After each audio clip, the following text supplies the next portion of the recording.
Well, welcome to the Collector Car Podcast. Hey, it's Greg Stanley. We are digging deep into Monterey sale, and there's a ton of Ferraris coming our way for the big August sale. I did the math, and the low estimate on these cars is $103 million, and that's just the Ferraris up to $126 million. So I wanted to talk about this, but I know sometimes you get tired of my voice, so I invited a Ferrari expert. I'd like to introduce Tom Young. Tom, how you doing today? Good. How are you, Greg? Good, good. It's great to have you on. We've met a couple times on the concourse field, and I know I love Ferraris. I'm becoming a Ferrari expert somewhat on the 275s, but I know you're an expert on a lot of these other ones, and we can see in the background there you got some cool cars. So why don't you tell us a little about what you do with Ferraris and the entire Ferrari world? All right. Well, I started this as a newbie. I guess everybody starts with Ferraris as a newbie, and overnight I've turned into an old timer, I guess, because the car behind you here. Let me flip this camera around. Sure. It kind of started the whole thing. Was this 330 America? So, I found this car 20 years ago in boxes and pieces, and just like everybody, I want a Ferrari. What's it going to take for me to get a Ferrari? And I found this thing for sale, and it was a part and I had a mentor teach me how to put it together, and that's it. Kind of did this, and through the process that I thought was only going to take a year, which took 8 years to put this together, I kind of fell in love with working on these cars, and I decided to quit my day job and do this for a living and work on Ferraris. I mean, my mentor ended up being my boss, and we worked together. We still do through the years as he's gotten older. I'm doing more of it by myself, but still collaborate with him. He's down in Connecticut. His name is Francois Sicard, and nowadays I'm doing a lot more of it in upstate New York, a couple hours north of New York City. So what I do is I kind of tore a page out of his book, which is just deal with only vintage Ferrari.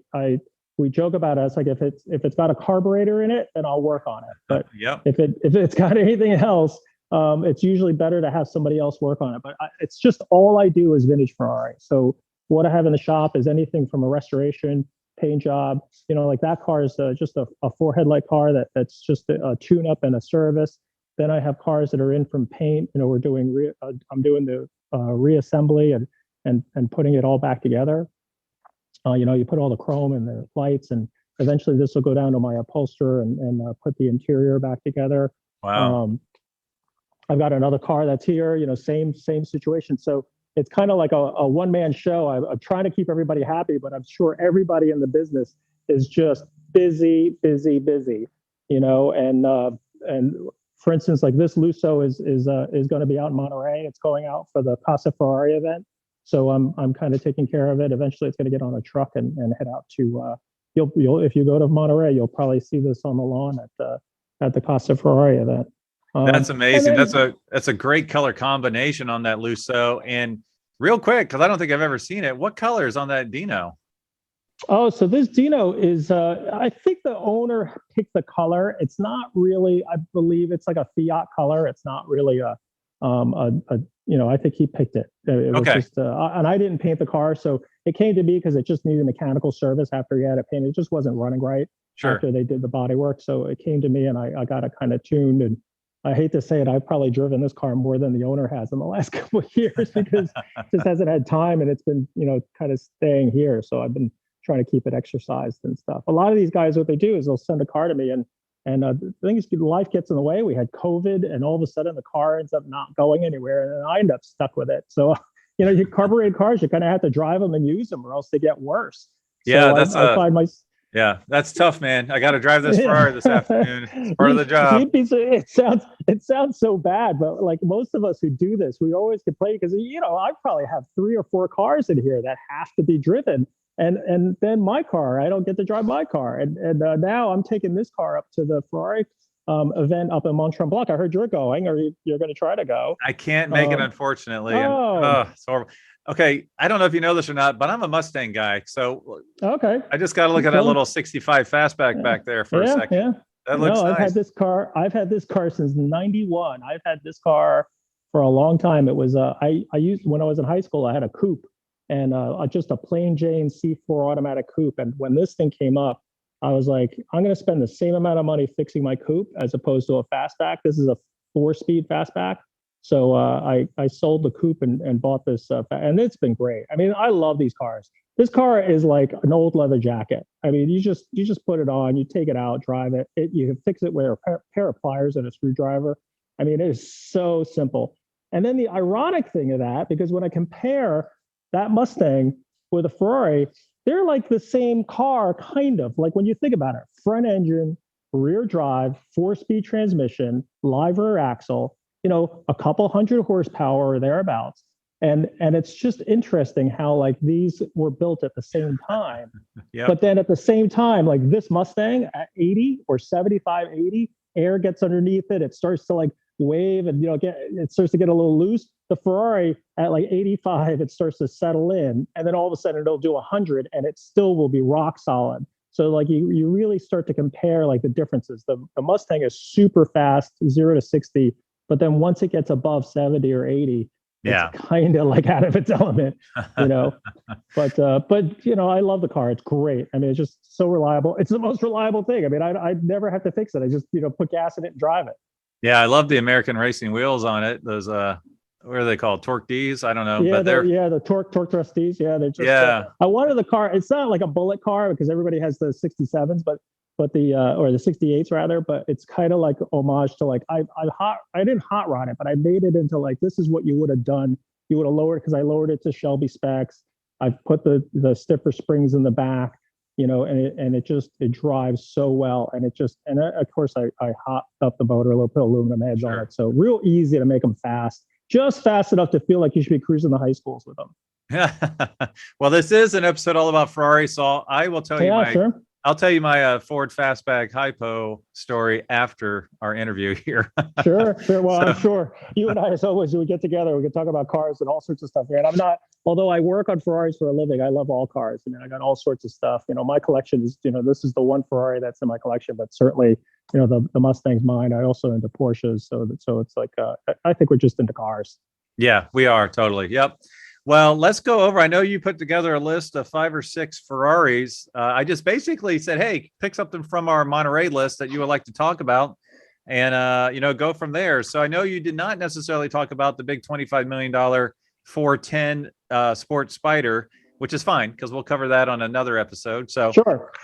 If you would kind of give me your list or let's go through your list and let's do this. I'll ask my newbie questions.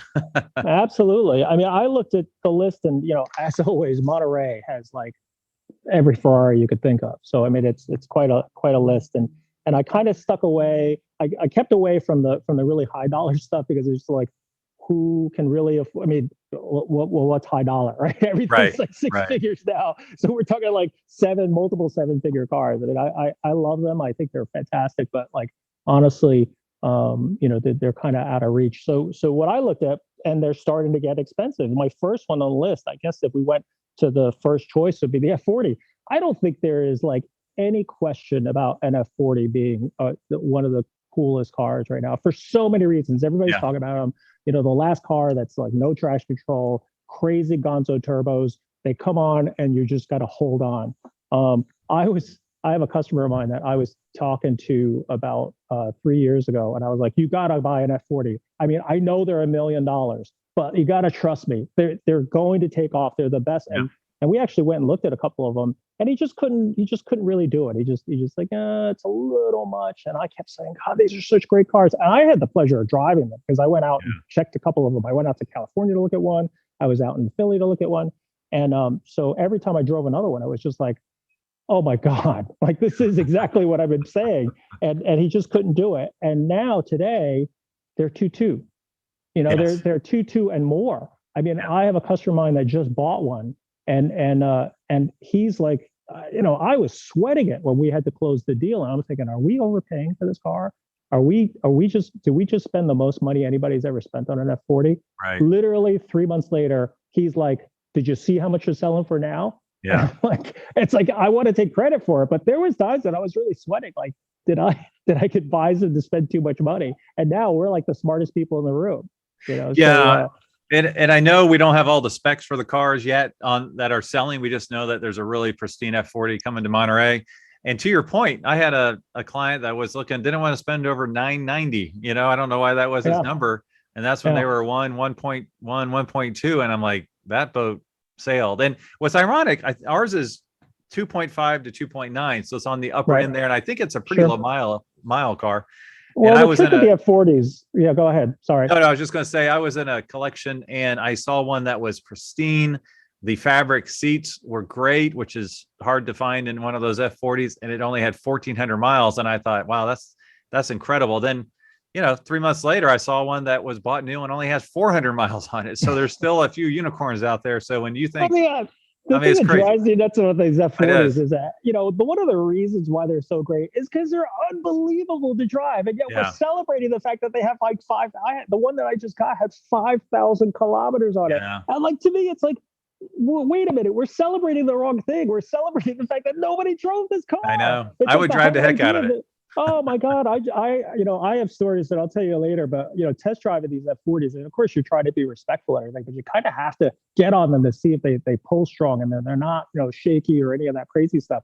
But man, when those turbos come on, it is just unbelievable. And the other thing I was going to say, and we can talk about F40s forever, but I'll try to make it short. But the F40, there is nothing on the road that you are going to be mistaken for in anything but an F40. There is nothing. You can't be mistaken for anything else. There's nothing that has that angular wedge shape. Nothing has the tail that high. I mean, F50s have that 90s look of the gumdrop shape, and there's shapes about the F50 that are kind of like in other cars. Because a lot of other people like Jaguar XK220s had that like look, that nose, the shape, the round headlights, or the curved edges. You look at other cars that are supercars.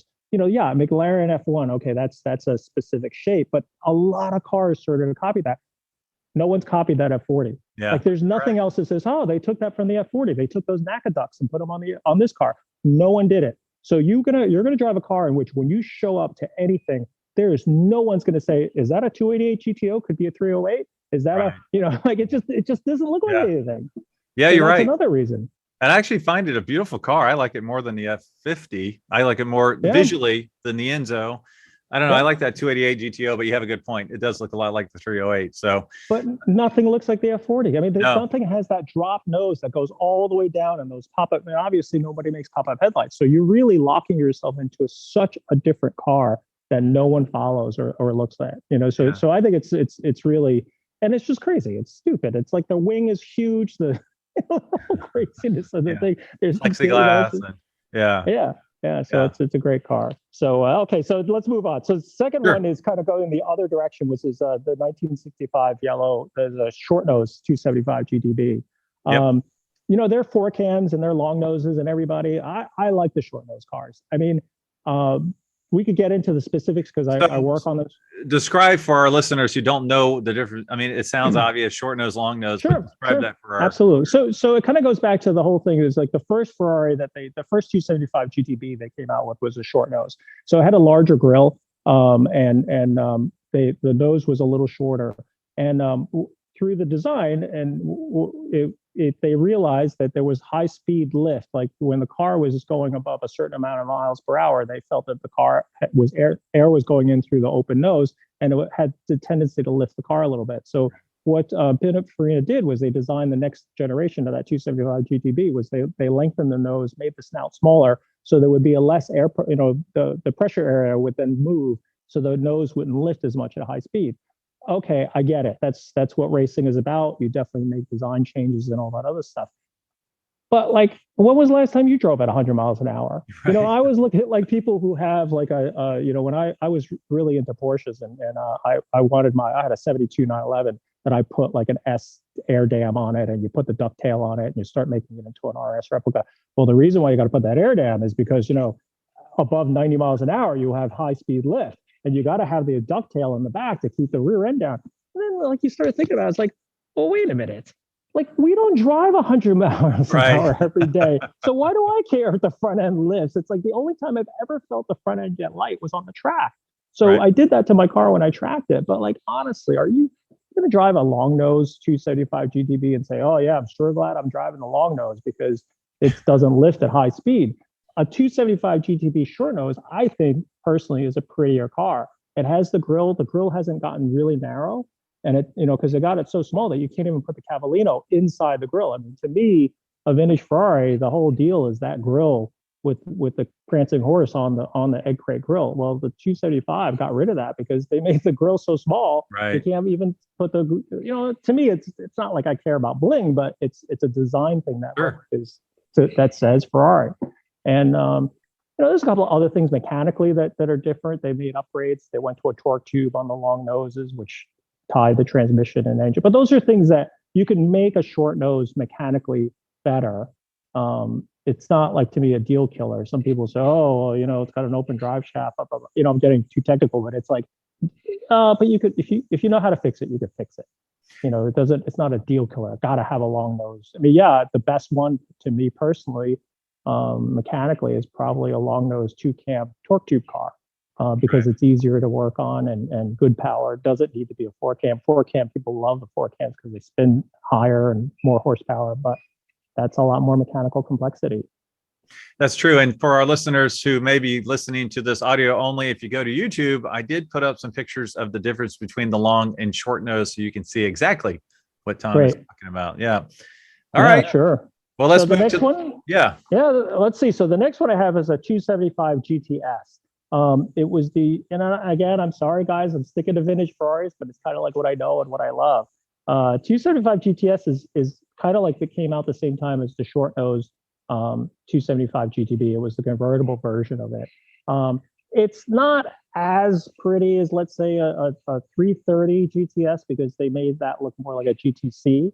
The 275 GTS, people have accused it of looking like a Fiat 124 and certain things like that, but it's still a pretty Ferrari. It's still a convertible. It's a V12. Convertible Ferraris I give a little bit of a pass to, simply because I think the top down changes the whole character of the car. It's like okay, so it doesn't handle as well. So what? It's a little cow shake and all that other stuff. But it's a convertible. You can't have a conversation above 70 miles an hour on any vintage Ferrari convertible. So what difference does it make? You're not going to be ripping up the back roads at 80, 90 miles an hour. It's a convertible. That's the whole point. So just a pretty car. They're all 60s cars have that really pretty, amorphic shapes that move, not the angular stuff that came out later on. So it's a prettier shape. So that would be my pick for the 275 GTS. Yeah, let me just cover. We have 3 275s in the sale, and I just want to go over the estimates on these so our listeners get an idea. Let's see, the 275 GTB from 65, the estimate is 1.8 to 2.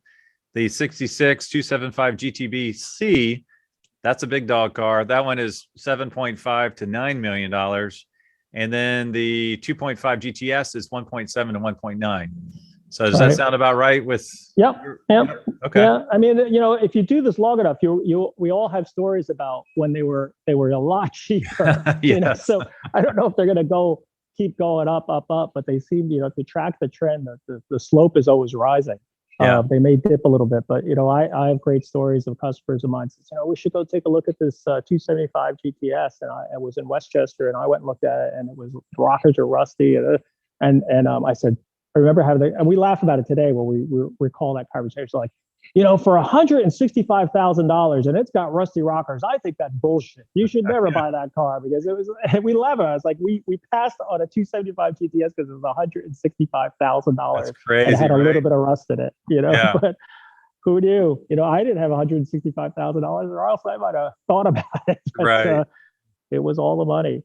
Okay, so moving on. So it's kind of in the same ilk as the 330 GTC. Coupe.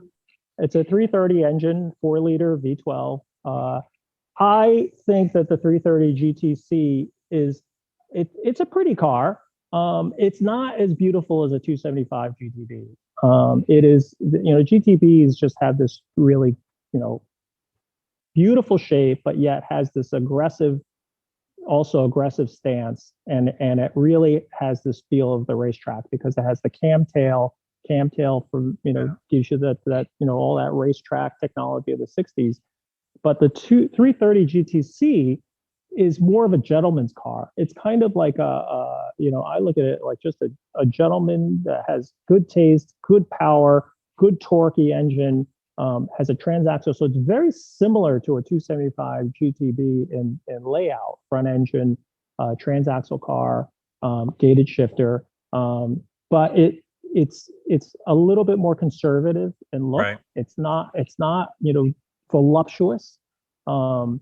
It has a really good greenhouse, outward view. So you have really good, visibility out of the car, and it's understated. It doesn't really attract attention. I think sometimes certain Ferraris, even to people who don't know anything about Ferraris, when they see a 275 GTB or in that matter a Dino, somehow people are attracted to them just simply from they've never seen that shape before. Or that in my Lusso, shop, your Lusso behind exactly.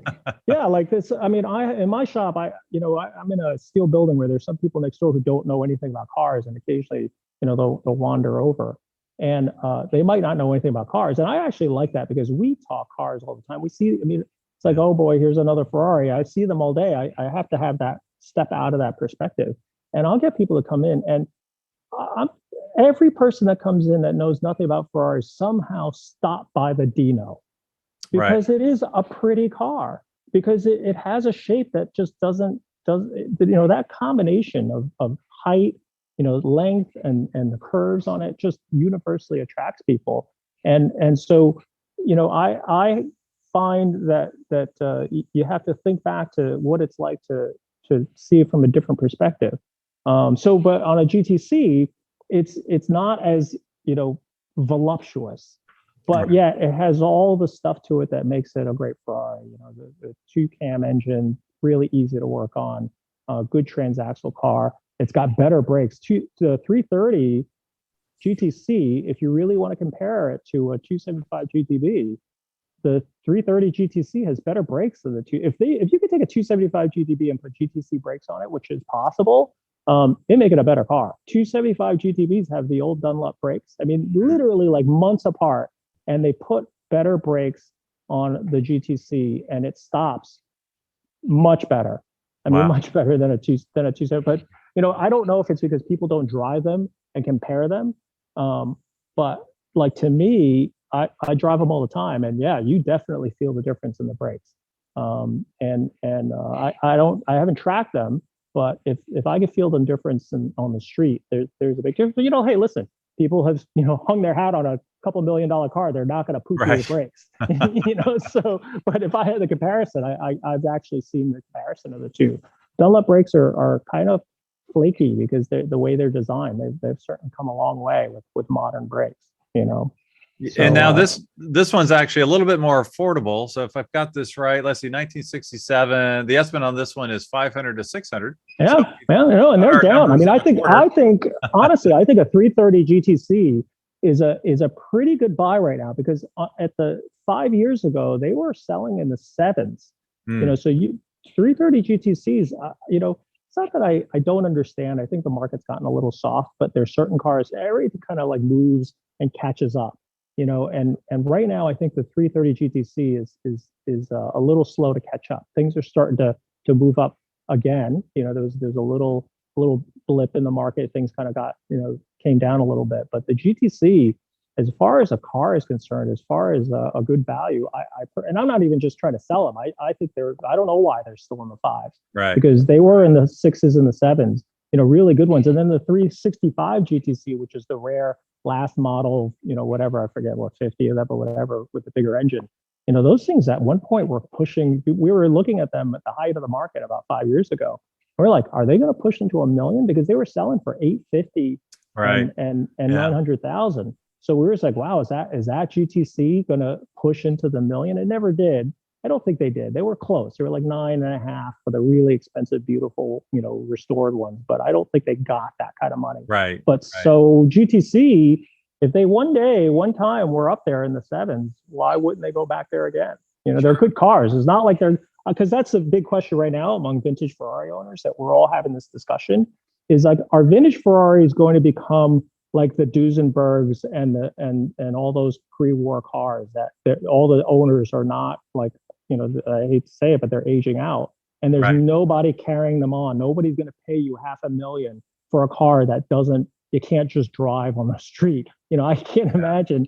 Look, I mean, as much as it's nice and everything, I don't want to jump in a Marmon and go and drive into town. I mean, as beautiful as that is, it's just not me. So the big question is, are these vintage Ferraris, are they turning a corner where like everybody wants an F40, everybody wants an F50, everybody wants a McLaren, but everybody's like, oh, those 330 GTCs are antiquated. And that's been a big discussion among us, saying is what's going to happen in the market. And I look at it and I kind of disagree, because I'm not saying that everybody wants one, but they still keep up with traffic. They still stop. They still go. They're not like out of the way. They're not oversized like the pre-war stuff where they just don't equate. So I still think that they're going to keep with the market, and especially, and this is the big other discussion that everybody's having, is what's going to happen with gasoline? Are we no longer going to be able to run these cars? Yep. But like my feeling is, I would buy one now and drive the wheels off of it, because I want to be that old timer where people say to me 20 years or whatever, how many years, whatever you want to believe, where they's like, wait a minute, you took these cars and drove them 100 miles on the road? Like, if we miss this window, if let's say it's true and they do ban gas or they do ban it and it ends up being private racetracks, all this stuff, I want to be able to tell those stories. I drove these cars. Oh, yes. Yep. In the golden age, the very end of it. What are you waiting for? Like, what are we waiting for? What if they just pull the carpet out from under us and we don't? If they don't, we'll still have these cars and we'll still be able to drive them. But Right. like, I want to be able to tell my grandkids how cool it was to drive these cars. Right. I want to be their hero. So that's sorry to get off on a tangent, but that's fine. So that was the 1967 Ferrari 330 GTC. What's next on your list? Yeah. So the next one is a 365 GT 2+2. So otherwise known as the Queen Mother, not the Queen Mary, who I've heard people call Queen Mary. They got it mistaken. The Queen Mother comes from, I think somebody in one of the trade mags wrote, it's the Queen Mother of all Ferraris, because it was so big. Okay. And so that phrase kind of stuck with the car. It's a big 2+2. It's a late 60s. I think the one that you guys had is 69 or something like that. They built we actually have like two of them, 69 and 70. Yep. Okay. Yeah. So they're great GT cars. I mean, through the years, the 330 America that's in the background, which is basically a 250 GTE, was the first production 2+2. Ferrari knew that was their bread and butter. I mean, they sold more of those cars. I mean, for instance, that 330 America that you see with the GTE production has probably made 1,000 of those cars. The Lusso 350. I mean, that's what they made. Like the GTCs were 300. They were always like 350 cars. But the 2+2s, they made thousands of them like this. So that model, they sold 1,000. Then basically the next model, the 330 2+2s, they sold 1,000 of those. And then the 365. I mean, people say that the 2+2s funded Ferrari's Formula One, racing, because they sold 3 times as many of those cars than any other two-seaters. And they were the same price. I mean, if you walked into a dealership in 1964 and you wanted to buy, you buy a Lusso or you buy a GT, they're the same price. Oh, wow. And it's just like today. You go into a Ferrari dealership, you want to buy a two-seater or the FF or any of the 2+2s, they're the same price as a two-seater, V12 two-seater. So it was a choice that you made. It wasn't like, sometimes Ferrari will make you buy the 2+2 first before they put you on the list for the two-seater, but that's a whole other story. But honestly, they're the same price. So as far as back in the 60s, when they made these 2+2s, they just made them a little bit bigger and bigger and bigger, because they were kind of like GT cars. They were comfortably seat 4 people, air conditioning. The 365, the reason why I like them, I think they're still relatively affordable. They very comfortable. They have air conditioning. They have power steering. They all came with air conditioning. They all came with power steering. They came with vented front rotors, big, heavy rotors that stop the car really well. And they're comfortable to drive. I've driven a couple of these long distances. I've driven New York to Wisconsin for a meet in there. I've driven down to Florida in one with another friend of mine.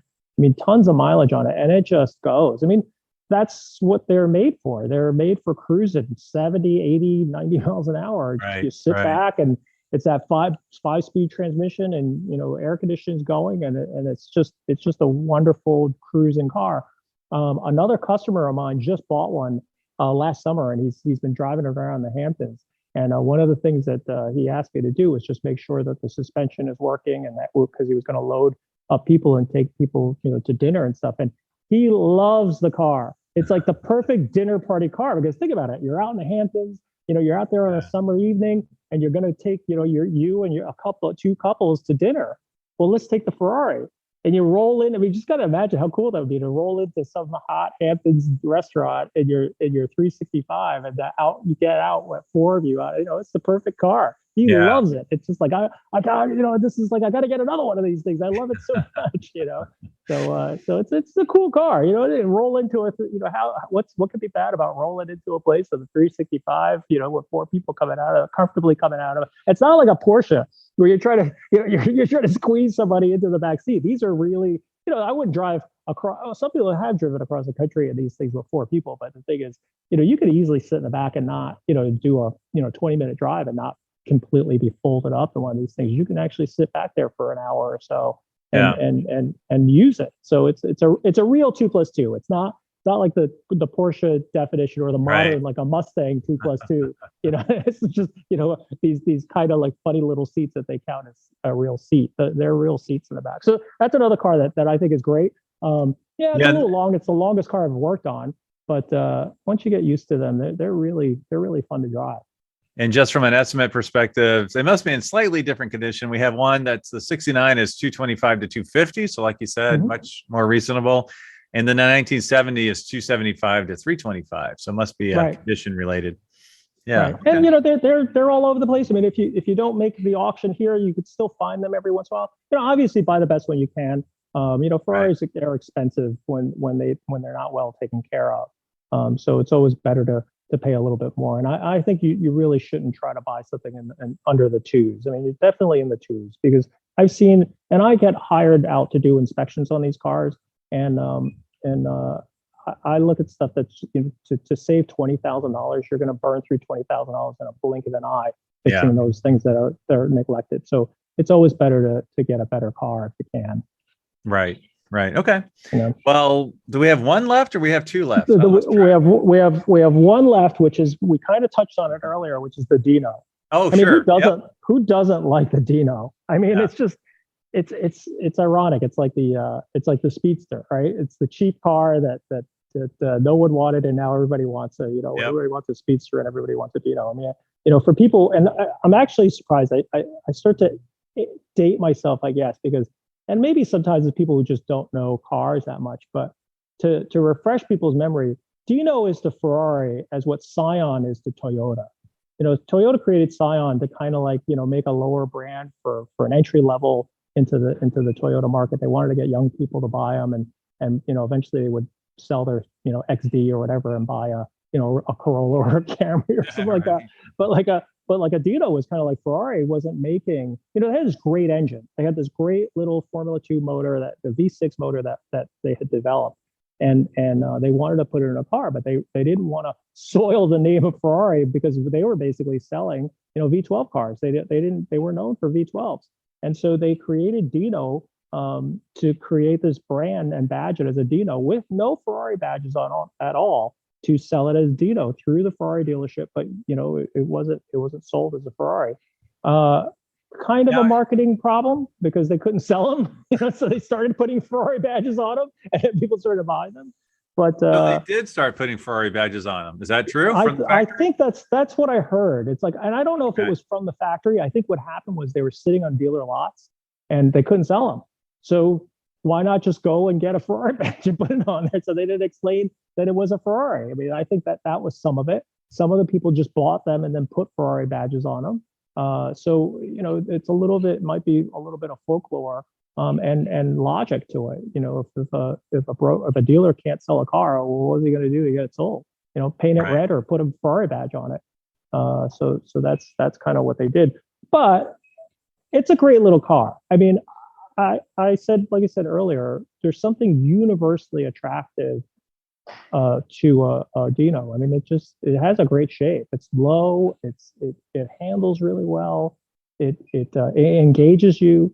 When I first started driving Dinos, I used to say, "Oh man, it needs like 50 more horsepower." It just doesn't. It felt a little gutless.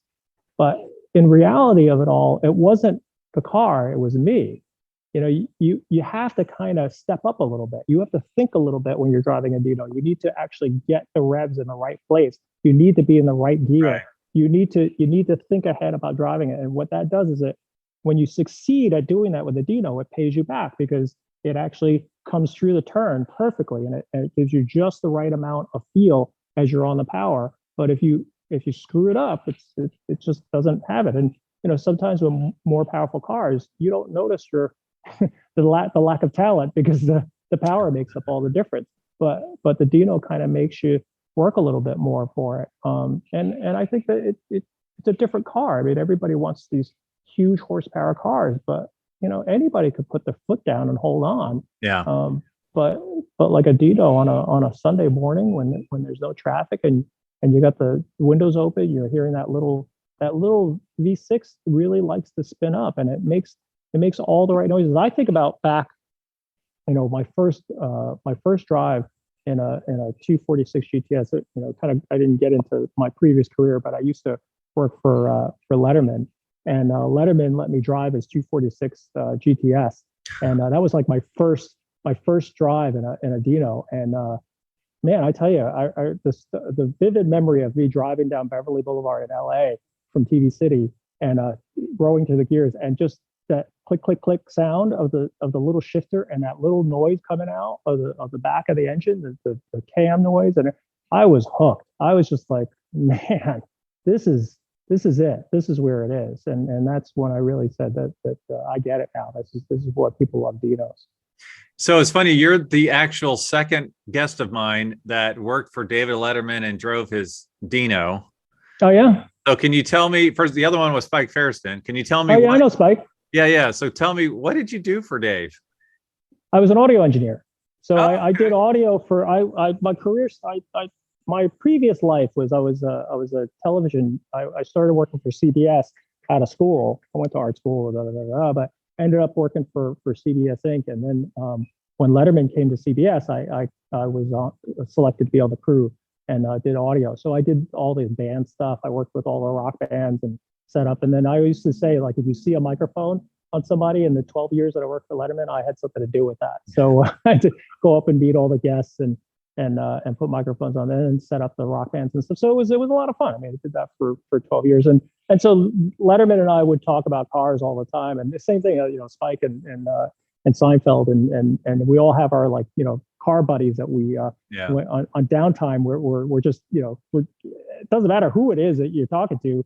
If you're a car guy, I'm going to talk to you about it. So, like, you know, the crew would roll their eyes because it was like, oh boy, here we go, Tom and Dave, car talk, you know, and we would talk about cars. So that's how. And Dave was generous enough, you know, when you know there was an opportunity that he let me drive his cars, and you know, it was a lot of fun. Does Dave still have his Dino? Yes, he does. Okay. Well, this particular car we have in the auction, I've looked it up, is a beautiful red with tan interior. I know that's not the right phrasing for either one of those colors, but it is a chairs and flares. So if you would tell our listeners a little bit about that option.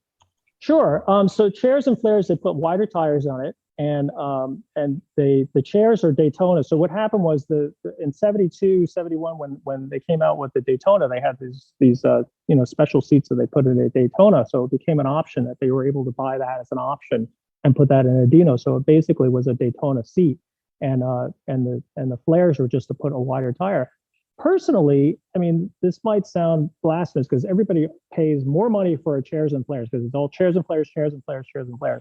But there's a small movement of Dino people who actually like the non-flared cars because the flare, when you really look at it, almost looks like an afterthought. I mean, it almost looks like just this curve of steel that they just added so that it would, you know, I'm sure there's motor vehicles, laws that you can't have the wheels, the tires further out than the body. But how are you going to change the body of the Dino? Like you can't. I mean, without having it look like an aftermarket kit. So they just put this like rolled flat lip that just looks like a piece of steel that just goes down. That's the flare. It's like, boy, that's really not a creative flare, but it brings all the money. Everybody wants chairs and flares. They want the Daytona seats, and the Daytona seats are definitely a little bit more comfortable. They're kind of cool, but the flares, well, it's a personal taste, but it has become this catchphrase of Dino's. Everybody wants the chairs and flares, but it does turn out that not everyone needs to have chairs and flares. Is it that much better of a Dino? I think Dino's, you're missing the point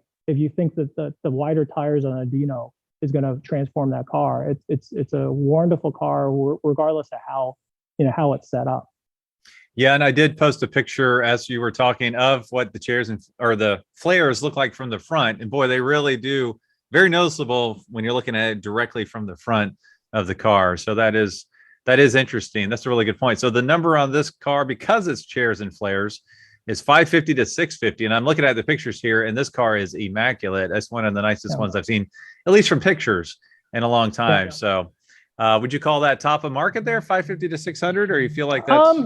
It's probably, I mean, I think the 600 is getting close to the top of the market. I mean, Dinos are, it's funny. I always watch Dino prices because it's kind of like when I bought that 330 America, Dinos have always been like the same, almost right around the same price. So when it was always watching those, because it was like, did I make the right choice? Did I buy I bought my V12 because I wanted a V12. I didn't want a 6-cylinder car. But the thing is, it's always funny. You're watching the prices. So yeah, I think that it's strong these days. That price is stronger than what, let's say, a 2+2 V12 Ferrari is. But it's probably about right. I think the market is, it's kind of funny. The market is very unpredictable these days because some cars are exploding and some cars are lagging. Like I said, usually they kind of all keep up with each other. And why is the GTCs, GTCs at one point when Dinos were $500,000, GTCs were $700,000. Right. Well, right now Dinos are back to $500,000. Why are the GTCs still languishing down in the fives? They haven't caught up. So sometimes if you're right on the market, you might be able to buy something before it catches, and then all of a sudden it becomes the sleeper car that came out. So I think the 246 GTS Dino is always going to be popular. It may be it's the bellwether. That's the one that's setting the market right now. So it's probably right. I mean, there's a lot of car for, in a collection. No one is going to ask you why you own a Dino in your collection. If you're putting a collection of cars together, I don't see why a Dino isn't in your collection. Yeah, I agree. Yeah, it has become known as one of the prettiest, most balanced handling, driving cars out there, especially from a Ferrari perspective. Yeah. And it's certainly cheaper than a Lusso. Yeah, that's true. What are Lussos now? 2.5, 3.5? I just, a customer of mine just got one for the high ones, but they're in the high ones to twos. But some of the nice ones are twos, but the problem when they're asking twos is it's got to be damn near perfect. Yeah. I mean, in between the 1.6 and 1.9 area of price, there's a lot of movement, and I think that's where they're pricing. When someone's asking all the money, which is the 1.9 to 2, which was the high mark previously, let's say 5 years ago, I think it needs to be perfect. The reason being is to make a 1.5 car into a $2 million car, you got to spend $500,000, if not more, to basically start all over. So if if he was asking $2 million, I don't want to have to fix anything. I don't want to have to redo the chrome. I don't want to have to redo the seats. I don't want to do anything because that's all the money. I could take a 1.5 car and make that with a $500,000, but it's just about what you're paying for. Yes, buy the best you can. If I wanted to take a car to Cavallino or some people say that Lussos are too pedestrian for Pebble Beach, but let's say you want to take it to Concorso Italiano or something, you want to win a platinum. That's what you'd have to be looking for, is a perfect car at $2 million. Yeah, I agree with that. Well, I appreciate your time today talking Ferraris. What's the best way for our listeners to learn more about you? And I don't know, maybe they want to reach out to have their Ferrari worked on. Yeah, well, if I have the time. But yeah, I have a whole bunch of ways. You can find me. Most of it is tomyang.net, which is my website. Like I said, I pronounce it Yang, but it is spelled Yang. So it's tomyang.net, and also YouTube stuff. The same thing. If you look up my name, tomyang net, on YouTube. I've got a little YouTube channel, not a big one, but it deals with just vintage Ferrari. I'm not surprised I'm not setting the YouTube world on fire, because it's not a ton of people who give a crap about the inner workings of a vintage Ferrari. But that's kind of like what I've been doing. It's just, I want to pull the curtain aside. Enough of these driving pictures and these cliches about vintage Ferraris. This is the nitty gritty. This is the stuff where you get your hands dirty and you actually take stuff apart and you can actually see what makes them tick. That's awesome. That's great. And I'll put all these links in the description so folks can find you. So thanks again, Tom, for being on the Collector Car Podcast. My pleasure. And I'll see you out there.